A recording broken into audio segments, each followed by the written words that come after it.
Në 11 maj kujto këtë fotografi.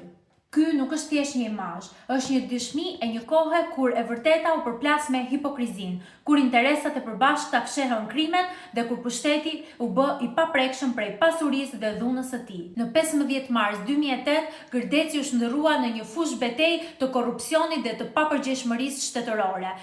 26 të vdekur, mbi 300 të plagosur dhe qindra shtëpi të shkatërruara.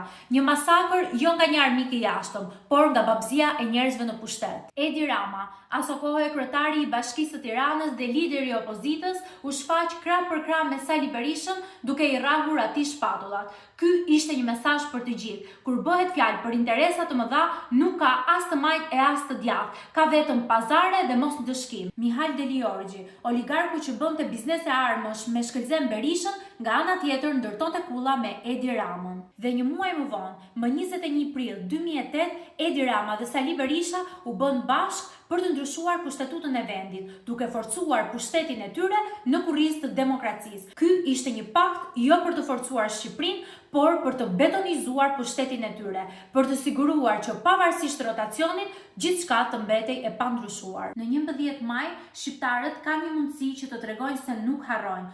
Kjo fotografi është një kujtesë për të gjithë. Ndryshimi nuk vjen nga ata që shtrëngojnë duart pas çdo tragjedie, por nga ata që nuk pranojnë të heshtin.